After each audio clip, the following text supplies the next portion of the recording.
apresiasi, aspirasi, dan ekspresi dari anak-anak Pasigala dalam upaya pemenuhan hak anak di Provinsi Sulteng. Adik-adik semuanya, meskipun saat ini karena semuanya sudah masuk di zona-zona yang ada, paling tidak dengan ya ini masih ada seperlimanya yang hadir dan juga ibu-ibu beserta rekan-rekan NGO ya sebagai undangan dari kegiatan ini, bahwa ya paling nanti kita bisa menyaksikan bersama. Apa kabar Bapak hari ini? Ya, terima kasih Pak Basir, Mas Wahyu, Dik kita. Enggak deg-degan kan? Oh tidak. Kalisa. Ya, terima kasih. Kami ada sedikit saja pertanyaan singkat sebetulnya. Yang pertama nanti untuk Mas Wahyu Kunchoro, itu dari manajer respon, emergency respon di kebencanaan yang ada di Palu. Nah, Mas Wahyu, kita tahu bersama bahwa Yayasan Plan Internasional ini adalah menjadi sebuah lembaga yang konsen terhadap upaya-upaya pemenuhan hak anak, ya terutama yang di sini fokus di Indonesia. Nah, di Pasigala ini kemudian setelah ada bencana, apa-apa saja sih yang sudah dilakukan oleh Plan Internasional Indonesia ini dalam upaya pemenuhan hak anak dan perlindungan anak di Pasigala ini? Ya. Terima kasih Mas Ambar, mohon izin Pak. Ya, jadi Yayasan Plan Internasional memulai aktivitasnya di Pasigala itu kita mulai dengan aktivitas yang kita sebut sebagai kebutuhan cepat pasca bencana itu terjadi. Ya. Kita waktu itu tepat kurang lebih 2 hari pasca gempa dan tsunami terjadi, teman-teman yang bergabung dalam emergency response team mengunjungi beberapa lokasi-lokasi yang terkena dampak bencana pada saat itu, dan kita menemukan bahwa ada beberapa isu yang menurut kami itu ada yang belum terpenuhi. Pada saat itu ketika teman-teman di pemerintahan juga sedang sibuk-sibuknya merespon bencana tersebut. Beberapa hal tersebut yang kami anggap sebagai isu penting yang terkait dengan perlindungan anak dalam situasi darurat atau pasca bencana. Yang pertama, kami melihat bahwa banyak anak-anak yang kemudian pasca bencana ini mengalami stres yang berlebihan. Itu hal yang wajar dialami di situasi yang memang pasca bencana terjadi. Tidak hanya di Pasigala tapi di beberapa tempat lain yang baru saja terjadi bencana kita menemukan hal tersebut. Yang kedua, ada tendensi pada saat itu bahwa kekerasan terhadap anak itu cenderung naik. Cenderung naik itu dilihat dari tingkat stres orang tua juga yang juga semakin naik pasca bencana. Nah, akibatnya kalau misalnya para orang tua ini stresnya naik, biasanya tangan yang bermain, bahkan mulut pun mengeluarkan kata-kata yang tidak sepatutnya dikeluarkan dan didengarkan oleh anak-anak. Nah, kami melihat hal-hal tersebut pasca bencana terjadi. Yang selanjutnya, karena berdasarkan data sekunder, kita melihat angka usia pernikahan anak di wilayah Pasigala itu juga kita dapatkan. Kita tidak ingin pasca bencana ini hal-hal tersebut itu malah justru menjadi faktor pendorong untuk orang dewasa atau orang tua menikahkan anaknya dalam situasi yang seperti ini. Nah, dari situ kita membuat sebuah program yang kita sebut sebagai perlindungan anak dalam situasi darurat, yang tujuannya pertama tadi itu kita mencoba untuk mengurangi stres anak-anak melalui kegiatan-kegiatan yang kita lakukan di ruang ramah anak. Oh ya, seperti psikososial anak ya. Psikososial anak. Nah, tetapi kegiatan-kegiatan psikososial itu tidak hanya kegiatan bermain yang senang-senang saja, tapi kita isi juga beberapa materi-materi yang kita anggap itu bisa bermanfaat buat anak-anak dan orang dewasanya juga. Karena aktivitas di ruang ramah anak ini tidak hanya aktivitas untuk anak-anak, tapi untuk orang tuanya juga. Bagaimana orang tua dan anak-anak itu bisa mendapatkan pengetahuan yang sama terkait dengan perlindungan anak. Apa yang tidak boleh dilakukan oleh para orang dewasa atau orang tua terhadap anak yang hubungannya dengan kekerasan, baik itu psikis maupun fisik, tidak boleh memukul, mencubit, menjewer, mengungkapkan kata-kata kasar kepada anak-anak, itu kita memberikan edukasi lewat ruang ramah anak juga. Nah, yang ketiga, ada kampanye-kampanye terkait dengan katakan tidak terhadap kekerasan terhadap anak. Seperti yang di belakang ini, seperti No Go Tell ini merupakan salah satu bagian dari kampanye bagaimana kita menginformasikan atau mengedukasi kepada anak-anak maupun masyarakat untuk mengatakan tidak terhadap kekerasan terhadap anak. Yang kedua, kalau melihat kejadian tersebut juga harus dilaporkan. Nah, yang kedua itu yang go, itu kalau misalnya diberikan kepada anak-anak itu sendiri. Ketika ada indikasi mau dikeraskan atau diperlakukan kasar, kita menganjurkan untuk lebih baik pergi, menghindar. Tadi kan kalau dari beberapa pesan dari forum anak ada tawuran misalnya. Tawuran itu kan sama saja dengan melakukan kekerasan antar sebaya anak-anak itu sendiri. Jadi kalau misalnya teman-teman sebayanya melihat ada kekerasan, ya sebaiknya jangan mau ikut-ikutan. Yang kedua, lebih baik hindari itu. Yang ketiga, laporkan kepada pihak-pihak yang berwenang. Nah, pihak berwenang itu siapa saja? Kalau pihak berwenang yang kita sekarang ini kembangkan di hampir di 28 desa yang menjadi wilayah pendampingannya, ada yang namanya Komite Perlindungan Anak di Desa. Nah, kita sebut Komite Perlindungan Anak di Desa ini merupakan salah satu pihak yang berwenang di desa untuk membantu menekan angka kekerasan terhadap anak itu sendiri. Kira-kira begitu, Mas Ambar.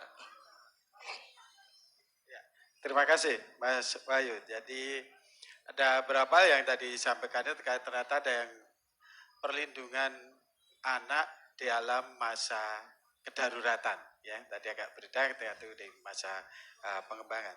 Dan untuk adik kita, ya, adik kita dari desa Panau ya, ya, adik kita, ada yang kakak mau tanyakan, sebetulnya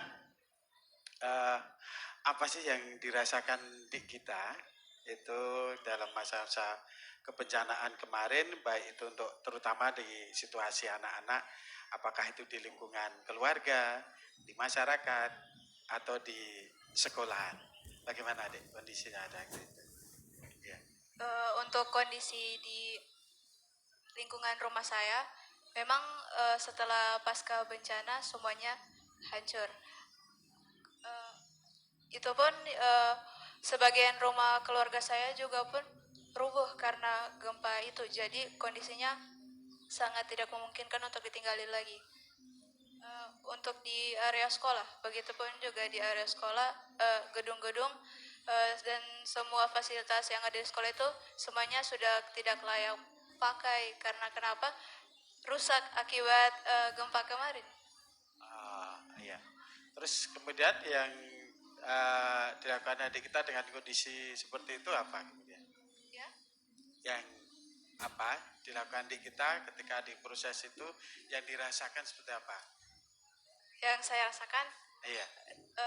sedih ya, pasti sedih karena semua apa yang kita punya hilang gitu. Terus untuk kegiatan yang dilakukan di lingkungan sekolah atau di rumah. Ya, dan ini yang apa dirasakan oleh adik kita ya. Yang mungkin kami sampaikan juga Mbak Lisa. Ya, itu berikutnya. Artinya Mbak Lisa ini dari kelompok perlindungan anak desa Paguli ya. Nah, Mbak Lisa, bagaimana kondisi tadi setelah bencanaan itu terkait dengan upaya perlindungan anak yang ada di desa Paguli dan mungkin secara umum mungkin juga Mbak Lisa bisa melihat secara jauh, tidak hanya di sekup desa, mungkin bisa di sekup kecamatan atau mungkin kabupaten, dengan melihat situasi setelah bencana dalam dilihat dari sisi perlindungan anaknya. Iya, terima kasih atas kesempatannya kepada saya. Ya, dalam situasi kebencanaan, sama seperti yang sudah dipaparkan sama pihak direktur, ya Mas Wahyu dari Plan, memang benar adanya bahwa dalam kondisi kebencanaan itu banyak potensi anak-anak itu mengalami kekerasan, baik itu secara fisik maupun mentalnya. Maksud saya secara fisik, anak-anak tidak terperhatikan secara menyeluruh. Jadi pakaian yang tadinya sudah tertimbun dengan rumah, karena di wilayah Kecamatan Gumbasa secara keseluruhan itu banyak yang rumahnya rubuh, kemudian disusul lagi dengan bencana banjir yang sekarang seperti itu. Nah, kemudian kami sangat bersyukur sebenarnya Plan melalui YU juga sudah datang ke tempat kami, karena melalui mereka kami bisa mendapat support untuk bangkit kembali. Maksud kami bangkit, anak-anak itu khususnya anak pada saat kebencanaan mereka kurang diperhatikan.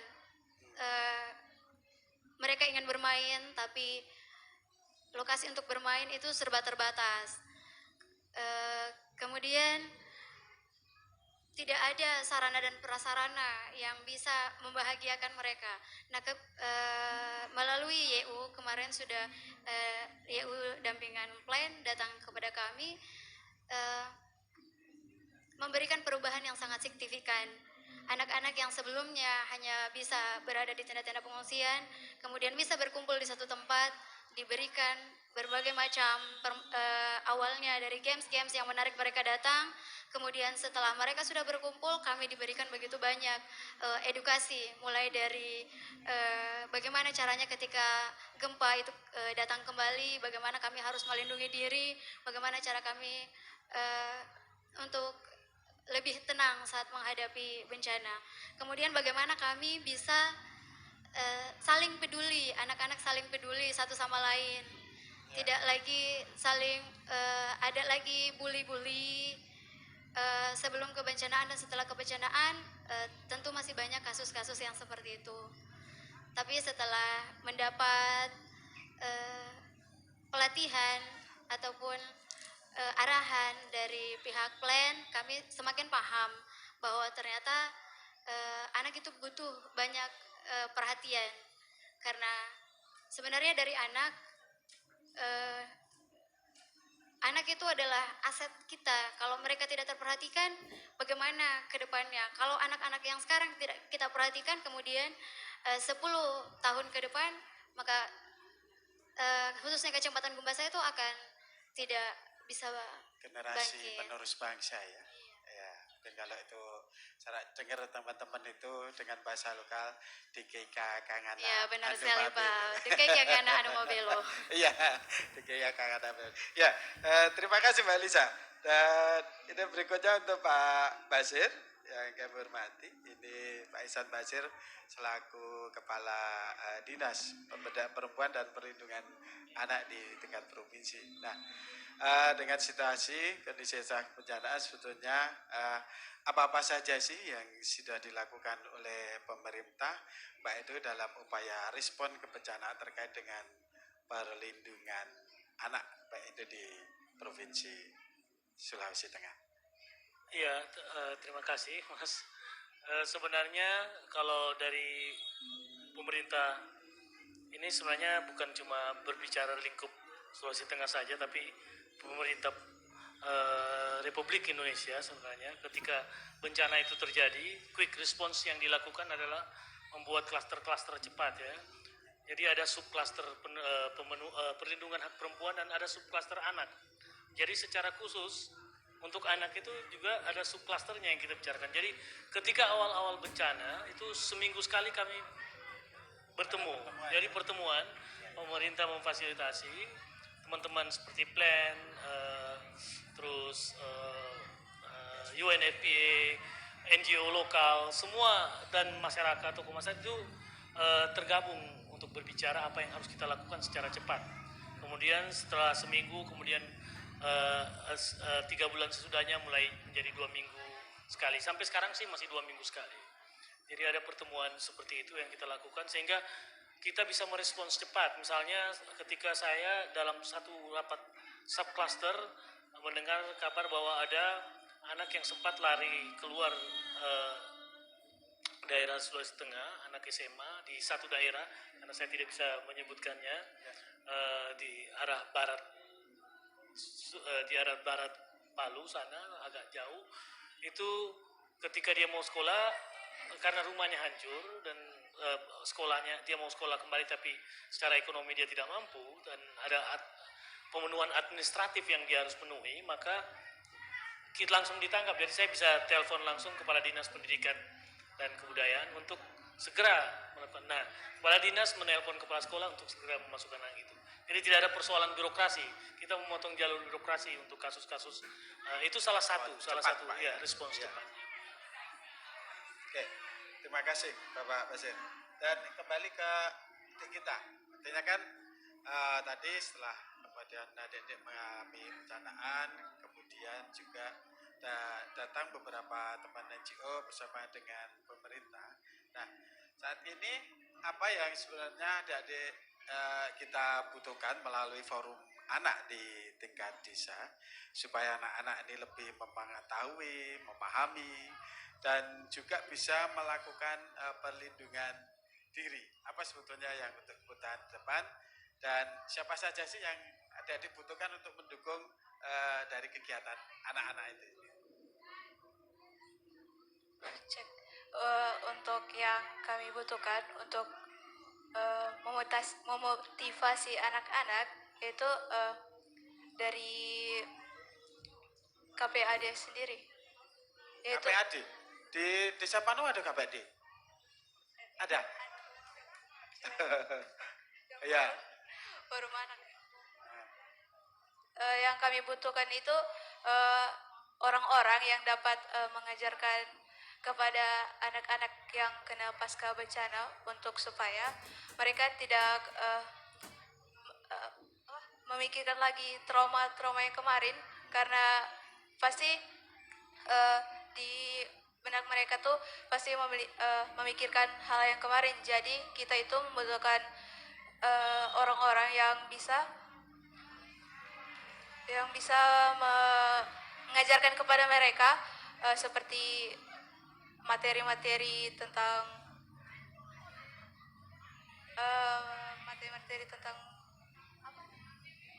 apa? Yang bisa membuat mereka menjadi gembira, seperti game-game atau apalah. Ya. Terus kegiatannya di mana itu dilakukan? Di RRA. Apa itu RRA? Ruang ramah anak yang dibuat oleh Plan dan You. Itu iya, fasilitas yang sangat baik yang kami butuhkan sekarang untuk sebagai tempat berkumpul bagi anak-anak. Dan saat ini masih digunakan untuk ruangan Tentu kegiatan ya pasti masih digunakan untuk seperti latihan untuk partisipasi lomba ini, kegiatan ini. Dek Lisa, apa yang diharapkan Dek Lisa di kita forum anak ini bisa berjalan, baik itu harapan dari pemerintah khususnya dari baik itu pemerintah kabupaten maupun dari pemerintah desa untuk mendukung kegiatan adik kita. Dukungan apa yang diharapkan?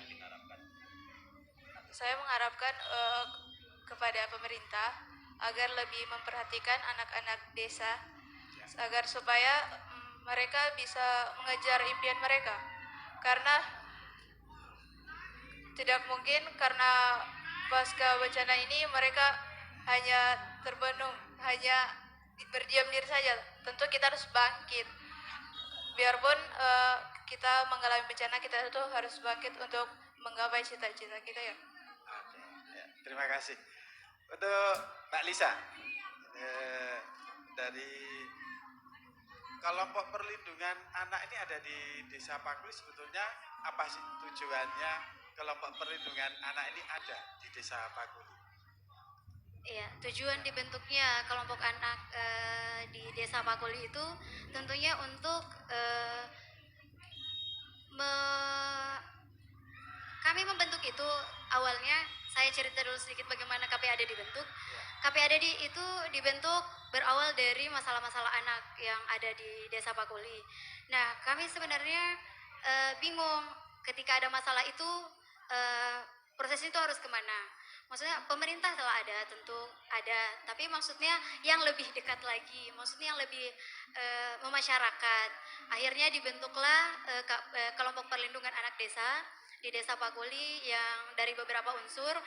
Pada saat itu kami membentuk, kami mengundang dari pendidikan, dari tokoh agama, tokoh adat, terus anak-anak sendiri, dengan tujuan agar perlindungan kepada anak itu diperhatikan oleh seluruh unsur, seluruh aspek, seluruh masyarakat yang ada di Desa Pakuli. Jadi KPAD itu di dalamnya itu ada beberapa unsur tadi itu ya? Iya. Ada keterpaduan beberapa Ada, unsur yang ada iya. di tingkat desa untuk terlibat di dalam proses-proses perlindungan Perlindungan anak. anak. Oke. Ya. Iya. Untuk balik ke Pak Basir, jadi apa tadi udah disampaikan dari oleh adik kita, kemudian Mbak Lisa. Nah, sebetulnya proses apa yang nanti akan lebih dibutuhkan untuk meningkatkan atau ya lebih bagaimana menjaga apa-apa yang sudah dilakukan oleh anak-anak di tingkat desa maupun teman-teman KPAD ini bisa kedepannya menjadi mitra pemerintah dalam penyelenggaraan program-program perlindungan anak ke depan. Iya, saya pikir semakin banyak sebenarnya organisasi yang concern terhadap anak, dan itu karena daya jangkau kita juga tidak sampai ya. Tapi kami punya yang namanya PATBM ya, maksudnya perlindungan anak terpadu berbasis masyarakat. Nah, itu ada sebenarnya di kabupaten. Ini kita bentuk dalam salah satunya ya, dalam langkah untuk menciptakan kota dan kabupaten layak anak. Dan kemudian ketika kota dan kabupaten layak anak itu bisa terwujud semua, karena ada banyak syarat-syarat yang harus dipenuhi untuk dinyatakan sebagai kota atau kabupaten layak anak. Kemudian kalau kabupaten dan kota itu menjadi kota dan kabupaten layak anak, kemudian kita bisa menjadi provinsi layak anak ya, Provila. Tapi saya mau sebutkan bahwa banyak sekali persyaratan yang harus dipenuhi untuk menjadi sebuah kabupaten dan kota layak anak itu. Pak, ya? Indikatornya ketat.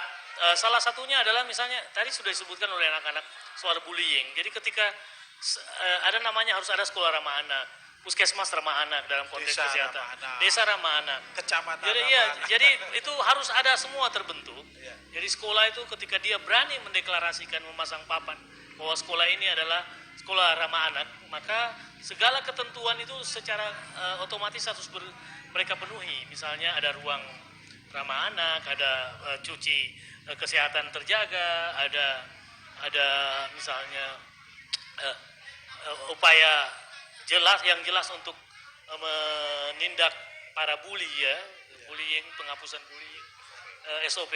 Jadi saya pikir ini yang sedang kita lakukan. Memang kami lagi sedang memfokuskan karena tidak bisa, karena keterbatasan fiskal daerah, kami lagi memfokuskan pada Parimo dan Kota Palu untuk sementara.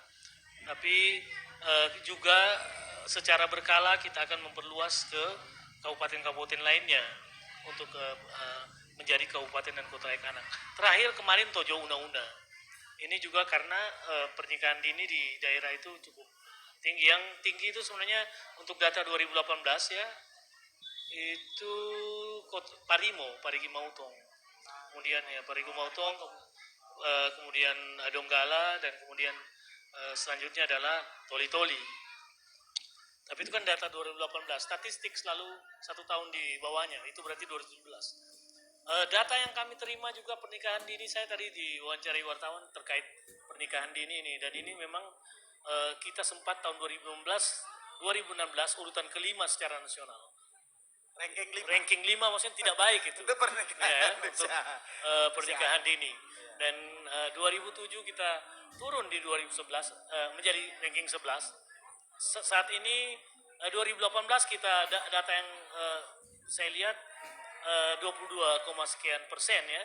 Kalau dulu yang ketika kita urutan 11 itu 32 prevalensi persentase untuk pernikahan dini, sekarang mulai turun. Tapi itu kan data yang diambil 2017, jadi statistik itu selalu 1 tahun ya. Nah, kami belum melihat apakah misalnya bencana yang terjadi kemudian menjadi trigger atau pemacu perkawinan dini di Untara. Sampai dengan saat ini di tenda-tenda ramah perempuan dan juga anak yang kami miliki, ada 10 data yang masuk ke kami dalam 3 bulan terakhir untuk perkawinan di bawah 17 tahun malah ya. Anak di Untara. Nah ini ya, jadi saya pikir nanti statistik itu kan seperti gunung es juga gitu, dia bisa lancip di atas ternyata besar di bawah gitu, hal-hal yang kita tidak ketahui. Dan tapi di bawah iya, di bawah besar. Dan kita juga tidak mau, saya tadi diskusi agak serius dengan Pak Sekprov terkait persoalan anak ini, dan bukan cuma pernikahan dini tapi juga narkotika dan anak itu. Saya prihatin ketika dalam sebuah rapat subklaster ada seorang ibu yang juga relawan kami di tenda ramah perempuan yang menyebutkan bahwa ada anak di daerah, saya tidak bisa menyebutkan daerahnya karena ini untuk anak kami selalu merahasiakan ini identitasnya, tapi dia sudah kecanduan narkotika sejak kelas 4 SD. Maksudnya ini anak ini sekarang berumur 12 tahun. Saya pikir ini sangat memprihatinkan gitu.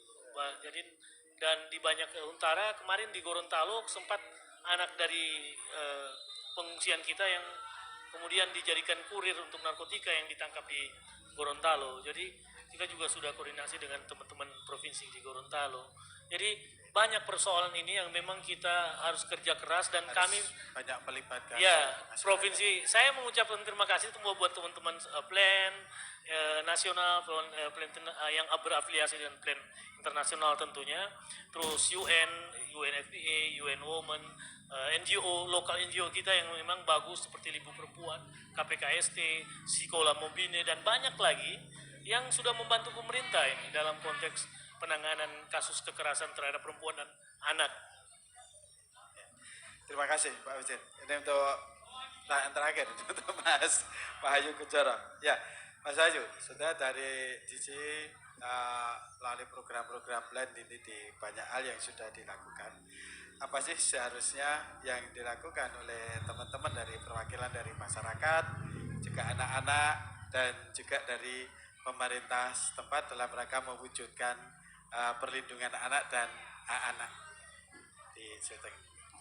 Ya, saya hanya mengulang apa yang disampaikan Pak Kadis tadi, bahwasanya banyak hal yang harus diselesaikan oleh pemerintah dan ini notabene pasti ada kesenjangan yang kemudian dihadapi. Nah, memang peran-peran seperti kami seperti plan dan kemudian teman-teman NGO yang ada di sini itulah yang harusnya mengisi kekosongan atau kesenjangan tersebut. Nah, tapi bukan berarti tidak ada hal-hal yang kemudian tidak bisa dilakukan oleh masyarakat di desa. Kami melihat ada peluang-peluang yang kemudian sebenarnya bisa dilakukan oleh masyarakat di desa, termasuk anak-anak juga. Karena tadi kalau bicara soal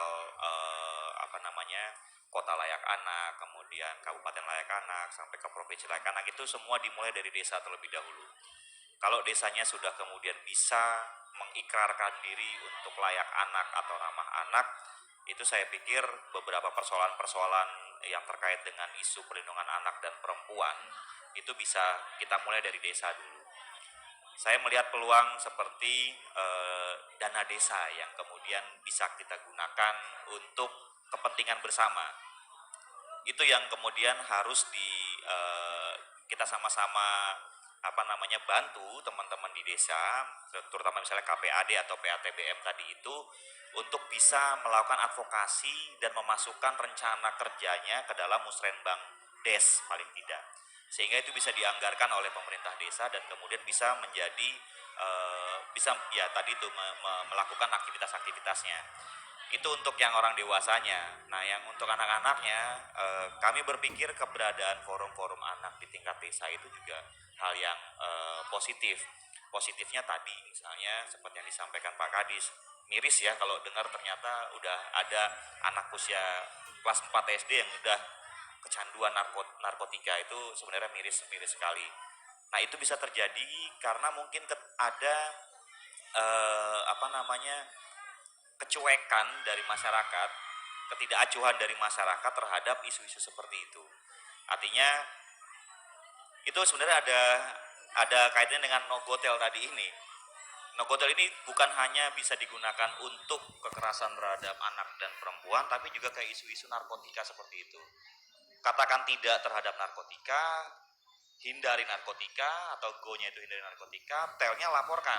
Kalau misalnya melihat ada dalam apa namanya istilahnya kalau di narkotika mungkin bandar atau pengedar di desa Sesuatu yang kelihatan membahayakan. iya ya, sesuatu yang membahayakan itu dilaporkan. Nah, ini mungkin pintu masuk untuk kemudian teman-teman di KPAD atau PATBM untuk bisa sama-sama mengadvokasi.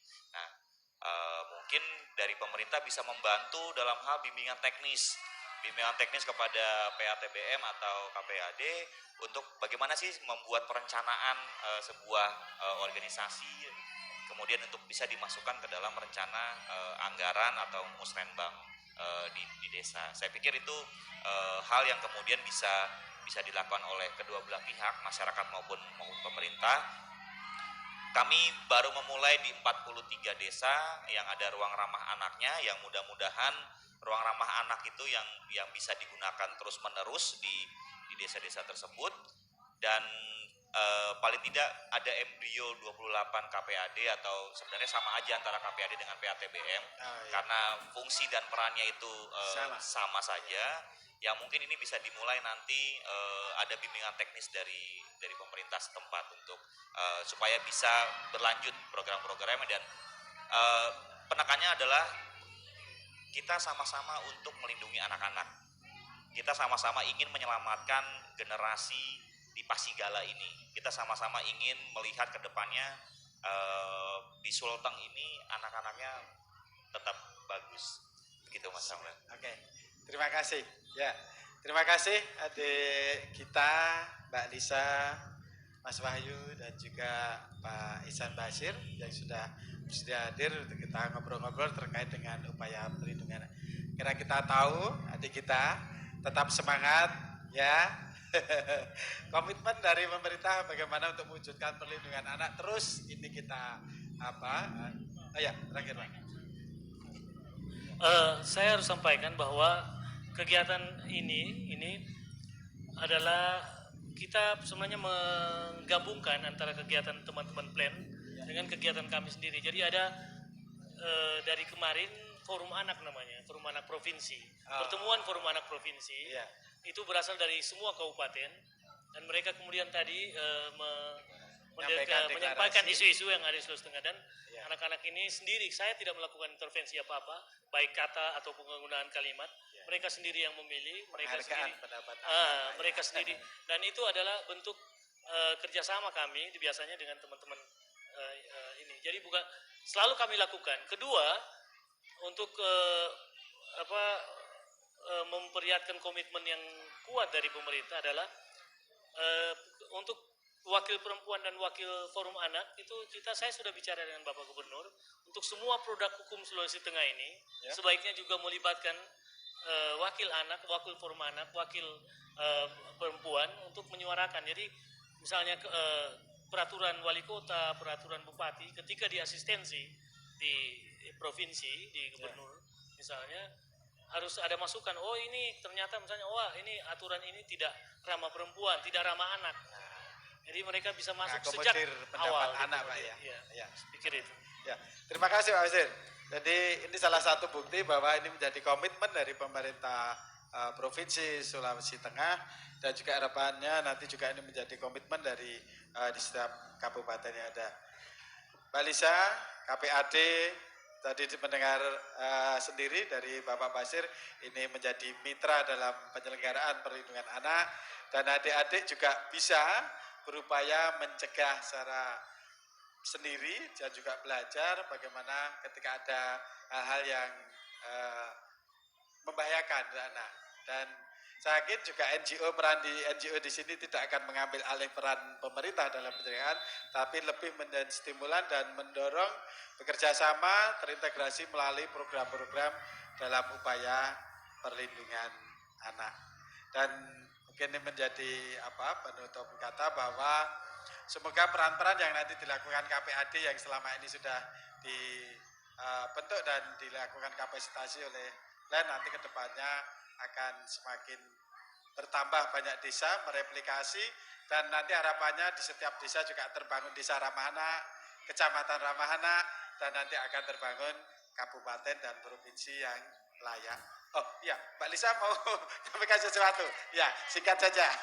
Sebenarnya ini harapan. Sebenarnya perlindungan anak itu bukan hanya sekedar perlindungan, sebenarnya bisa dilakukan dengan menyediakan wadah agar mereka tidak mengingat atau tidak terjerumus. Jadi besar harapan saya jika memungkinkan mungkin setahun sekali disediakan event untuk melibatkan seluruh desa.